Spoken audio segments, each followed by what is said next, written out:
किसान आंदोलन की शहीद हुए किसानों की श्रद्धांजलि सभा में आज बोलने का मौका मिला है। बहुत ही विषम परिस्थिति है कि जब बेटा बॉर्डर पर जाता है तो उसके माता और पिता पर क्या गुजरती है, ये उस माता पिता से पूछना बहुत ही कष्टदायक होता है। छोटे भाई तरुण पटेल जी 14 जून 2021 दिन शनिवार से उपवास का कार्यक्रम अनावरत रूप से चला रहे हैं और वो इसलिए चल रहा है क्योंकि पिछले 7 महीनों से दिल्ली में चाहे टिकरी बॉर्डर हो, गाजीपुर बॉर्डर हो, सिंधु बॉर्डर हो, सभी जगह कैंप लगा करके किसान बिल्कुल अपना डेरा डाले हुए हैं। उसका कारण है कि भारत सरकार ने जो रात के 12 बजे किसानों के खिलाफ बिना उनसे सूचना लिए काले कानून पास किए और उसको लेकर के उन्हीं की मंत्री हरसिमरत कौर जी ने अपना इस्तीफा दे दिया। आप सोचिए कि जिस महकमे का मंत्री इस्तीफा दे दे अपने ही सरकार के बनाए हुए कानून से स्वयं न सहमत हो तो बताइए किसान कहां तक सहमत हो सकता है। सोचने का विषय ये है। लेकिन बहुमत के नशे में मौजूदा सरकार अपने नशे में चूर है, किसानों की एक नहीं सुन रही है। लेकिन चाहे पश्चिमी उत्तर प्रदेश हो, पंजाब हो, हरियाणा हो, राजस्थान हो, जो भी सक्षम किसान हैं वह सबके सब बिल्कुल पगड़ी बांध करके और पलथी बांध करके बैठ गए कि जब तक इन काले कानूनों को आप वापस नहीं ले लेंगे, चाहे 3 महीने हो जाए, चाहे 6 महीने हो जाए, ये तो बीत गए। अब 7वां महीना भी आज पूरा हो गया है और इसके बाद भी कार्यक्रम जारी रहेगा। किसानों के नेता ने आश्वासन दिया है कि हम तब लौटेंगे जब ये काले कानून वापस लौट जाएंगे। तो आप सोचिए उनके हौसले को दांश देनी पड़ेगी, उनको झुक करके सलाम करने पड़ेंगे और उसी की अलग को जगाया गया है। पूर्वांचल के गोंडा जनपद में एक छोटी सी ग्राम पंचायत है खारी घाट, उसी के समर्थन में जो अलग जगाई गई है उसको इतनी ऊर्जा आप लोग दे रहे हैं, धीरे धीरे ये लौ भड़केगी और ये आंदोलन भी उसी दिशा में जाएगा जिस दिशा में हमारा किसान आंदोलन चल रहा है। इस आंदोलन का जो विषय है पशुधन। पशु हमारा धन है। क्योंकि मैं एग्रीकल्चर यूनिवर्सिटी से पढ़ा हुआ हूँ, कानपुर में जब जाता हूँ तो वहाँ पर बड़े बड़े अक्षरों में चंद्रशेखर आजाद में लिखा हुआ पशुधन विभाग। तो खेती किसानी को उससे जो उपज होती है, सारी फसलें हमारे धन के रूप में नहीं होती हैं, गन्ना हमारा धन के रूप में है, जो भी साग सब्जियां हमारे धन के रूप में। लेकिन पशु एक ऐसी फसल है जो चाहे बकरी हो, मुर्गी हो, मेमना हो, चाहे गाय हो, भैंस हो, घोड़ा हो, जो भी है वो पशु ही धन है, इसलिए उन्हें पशुधन कहा गया है। तो विशेष तौर पर छत्रपति साहू जी महाराज के ऊपर हमको प्रकाश डालने के लिए कहा गया है।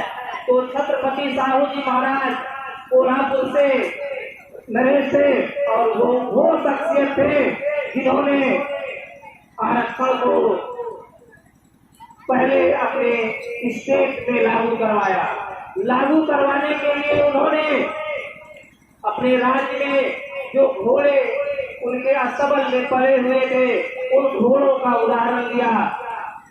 कई अस्तबल में उन्होंने चने रखवा दिए और चने रखवाने के बाद में देखा जो उससे सबसे सबल घोड़ा था वो सारे घोड़ों को पछाड़ देता और पछाड़ने के फलस्वरूप सारा चना अकेला एक मोटा घोड़ा अकेले ही सारा चना खा जाता और सारे घोड़े पकड़ जाते थे।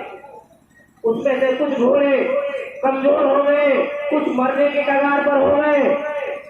तब इस स्थिति को छत्रपति साहू जी महाराज और उनके जो सुपहसालार लोग थे उस पर बराबर नजर बनाकर रखी हुई थी। बोले देखिए अब इसीलिए आरक्षण की बहुत जरूरत है। जो हमारे समाज में दबे कुचले कमजोर वर्ग के लोग हैं उनको आरक्षण दिया जाए, चाहे वो जाति विशेष के लोग हो, चाहे वो बैकवर्ड जाति के लोग हो, चाहे आर्थिक कमजोर हो, चाहे शारीरिक रूप से कमजोर हो, उनको आरक्षण देने की प्रावधान छत्रपति साहू जी महाराज जी ने अपने पहले रियासत में किया हुआ था। उसी का अनुसरण करने के बाद में छत्रपति साहू जी महाराज ने बहुत अच्छा अपना कार्य किया। अपने ही राज्य में बहुत ही ओजस्वी छात्र भारत रत्न बाबा साहब भीमराव अम्बेडकर जी जब अपने अध्ययन काल के दौरान थे तो उनको भी उसी आरक्षण का लाभ देते हुए अध्ययन करने के लिए विदेश भेजा हुआ था। तो छत्रपति साहू जी महाराज इसीलिए अनअथराइज रूप से आरक्षण के जनक कहे जाते हैं, क्योंकि उन्हीं की देन है जो आज अभी कल परसों ही पूर्व प्रधानमंत्री बीपी सिंह का विश्वनाथ प्रताप सिंह साहब का जन्म दिवस था और उन्होंने बहुत बड़ा उपकार किया था इन कभी पिछड़े गरीबों पर। सामान्य जाति के होते हुए भी उन्होंने गरीबों के लिए जब प्रधानमंत्री थे तो उन्होंने 27% का आरक्षण पूरे भारत में लागू किया हुआ था। लेकिन क्योंकि उनकी अल्पमत की सरकार थी, बहुत कम ही दिन चल पाई थी, तो कुछ जगहों पे लागू हो पाया था, कुछ जगहों पे नहीं लागू हो पाया था। लेकिन आज जिस सभा में श्रद्धांजलि देने के लिए सभी लोग एकत्रित हुए हैं उसमें बात सिर्फ किसानों की होनी चाहिए। किसान आरक्षण नहीं चाहता, किसान आरक्षण नहीं चाहता है। किसान अपने स्वयं का उत्पादक है, स्वयं ग्रोवर है। किसान अपने उपज का सही समर्थन मूल्य चाहता है। किसान अपने पशुओं का उचित मुआवजा चाहता है। पशुधन जो बर्बाद किए जा रहे सुनियोजित ढंग से, चाहे वो जो जगह जगह पर पशुओं को रखने के लिए गौशालाएं बनाई गई है, कभी समय लगे तो किसी गौशाला में जाकर के नजर रख करके आप लोग देखिए, जो यहाँ से आवारा पशु वहाँ लेकर जाते भी हैं तो वो तिल तिल करके मर रही है। फिर वहाँ से ही शुरू होती है सरकारी तस्करी। सरकारी तस्करी जब वहाँ से शुरू होती है तो उसके बाद में क्या अंजाम होता है, वही कार्य हमारे यहाँ गांव भर के किसान लोग जो अपने पशुओं को बिक्री कर लेते थे, बिक्री करने के बाद जो उसको 10 रुपए का लाभ हो जाता था, वो लाभ अपने बाल बच्चों की पढ़ाई लिखाई में इस्तेमाल कर लिया करते थे। लेकिन एक छोटी सी नीति की वजह से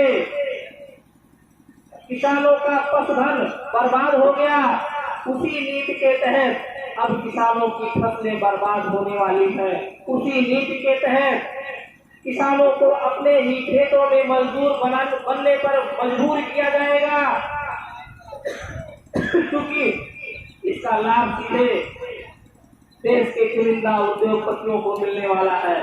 आज देखिए डीजल पेट्रोल के दाम आसमान छू रहे हैं, गैस रसोई गैस के दाम आसमान में छू रहे हैं, और सरसों का तेल जो हमारे खेत की उपज के बाद में मिलता है, लेकिन वो किसी कंपनी के हाथ में जाने के बाद में 2 गुना और 3 गुना में सरसों का तेल बिक रहा है। तो ये अभी सोचने का समय आ गया है। अगर जो किसान लोग इसको जितना जल्दी सोच लेंगे, जितना जल्दी सोच लेंगे, उतना ही जल्दी सरकार के दिमाग में आ जाएगा। राकेश टिकैत जी ने कहा हमको दवाई मिल गई, बंगाल में हमने दवाई लगा दी है, अब उत्तर प्रदेश, उत्तराखंड और पंजाब में दवाई लगनी शुरू हो गई है। तो ये दवाई मिल चुकी है। अब ये दवाई आपने जो अंगुलियों दबा दबा करके सरकार को बनाई है, उसी अंगुली के दबाने से सरकार जाने ही वाली है। मैं इन्हीं सब शब्दों के साथ में अपनी वाणी को विराम दूंगा, क्योंकि धूप बहुत तेज है। और जो भी महानुभाव, अग्रज, बड़े भाई और क्षेत्रीय लोग आए हुए हैं, उन सबको शुक्रिया, बहुत बहुत धन्यवाद। और खास तौर से हमारी माताएं बहनें, गांव की बहन बहू बेटियां जो आई हुई हैं, उन सबको बहुत बहुत धन्यवाद, क्योंकि अपने कार्य को छोड़ करके और इस मीटिंग में हौसला अफजाई के लिए आए हुए हैं। बहुत बहुत धन्यवाद, शुक्रिया, थैंक यू।